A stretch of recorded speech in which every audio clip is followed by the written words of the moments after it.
I didn't see you there. You're probably wondering what I'm doing. Well, my name's Kelsey and I'm an educator here at the High Desert Museum. And what I'm doing is I'm testing myself to see how well I know the animals in our care. I'm looking at some clues left behind by one of our animals. Did you know animals leave behind clues in the wild that can help you figure out what animal it is and what animal could be around where you are? So some of the clues they can leave behind is their scat, and that might be able to tell you if it's an herbivore, an omnivore, or a carnivore.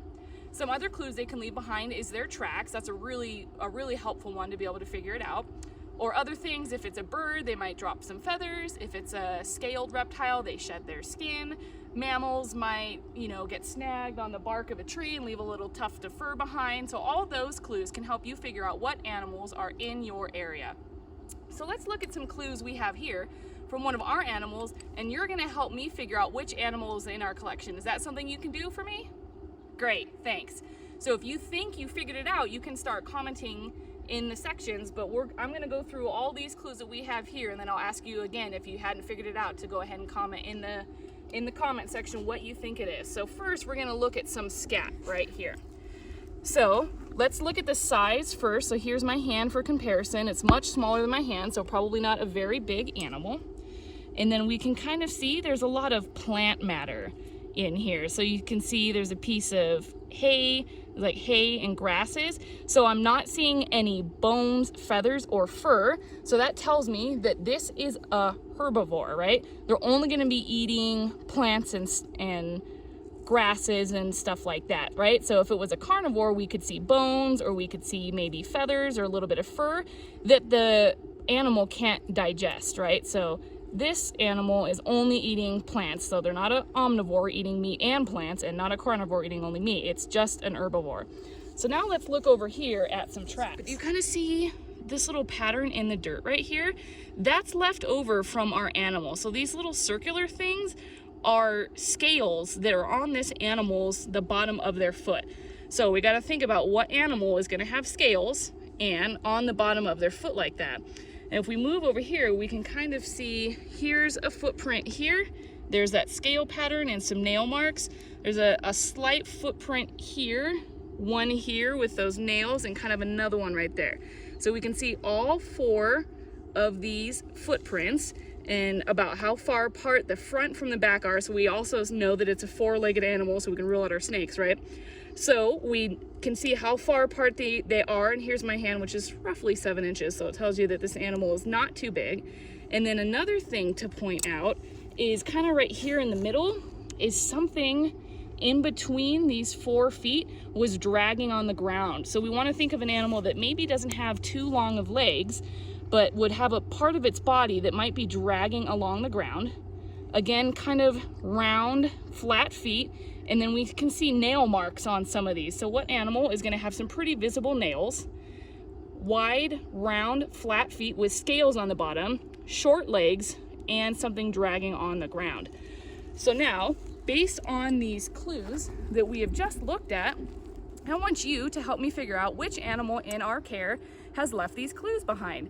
Once you've figured it out, or if you have already, make sure you put it in the comment section so we can help try and figure it out together. But let's look back at the scat, the size of the scat that was smaller than my hand with only plant matter in it, so we know it's a herbivore. The size of the tracks, there are 4 of them, and they weren't very far apart. There's probably have short legs because there's something dragging in the middle of those tracks, and it was kind of flat, whatever was dragging. They have scales, so we can probably guess it's a reptile. And there's some nails too. So a reptile that would have use for some big nails, because the nail marks are pretty big. So if you think you know what animal it is, make sure you put it in the comments, all right? And then we're gonna head on over and I'm gonna show you which animal it is and give you some facts to go along with it. If you commented desert tortoise, you're absolutely right. So let's check out our friend right here. So here is one of the desert tortoises in our care. Let's think back to some of those clues we looked at and see how it matches up to our animal. So the first thing was the scat, and we said based on the scat that the animal is going to be a herbivore eating a lot of plant matter. We're getting a good show of how that's true right now.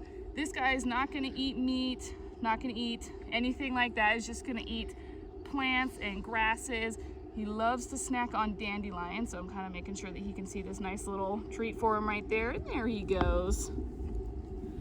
So the second clue we looked at too was the tracks. And on the tracks, we could see that it was a reptile because of the scaled feet. So a lot of times when people think of reptile and scales, they're picturing snakes.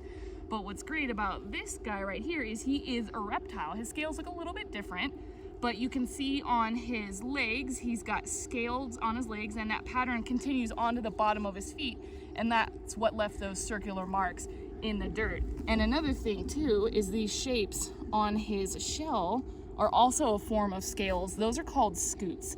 A lot of people think you can tell the age of a tortoise by counting the rings inside their scutes, and that's actually incorrect. What each one of those lines is just a growth spurt that tortoise hit. So if they had a lot of good nutrients in a year, they could get multiple rings in 1 year, or another year if they had a really hard time finding food, they might not get any at all. So it can give you kind of an estimate about how many growth spurts they've had, but not a true age. So another thing, if we're looking at their feet, kind of hard to see because they're buried in this nice deep grass, but they have pretty long, thick claws on their feet. We could see that in the tracks, and what those long claws are used for is for digging and burrowing. Tortoises are fossorial. They're gonna spend the majority of their time underground.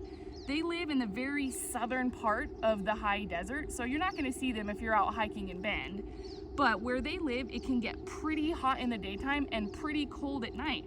So being able to dig and burrow helps them stay in a habitat where the temperature can be regulated. If you've ever gone hiking in a cave before, it's the same temperature in that cave year round, whether you go for a hike in December or you go for a hike in May. It's always gonna be a steady temperature.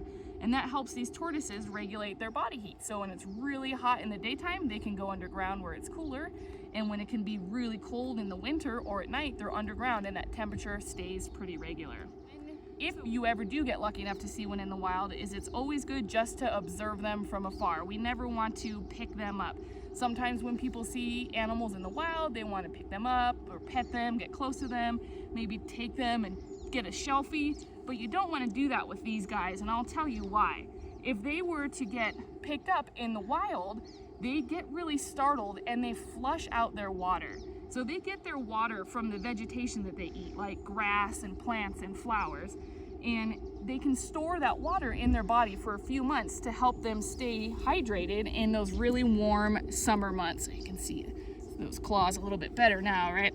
So they store that water, and if you pick them up, when they get scared, they flush it out. So if you're trying to pick them up and all of a sudden this tortoise starts to pee all over you, you're probably gonna put it back down, right? I know I would.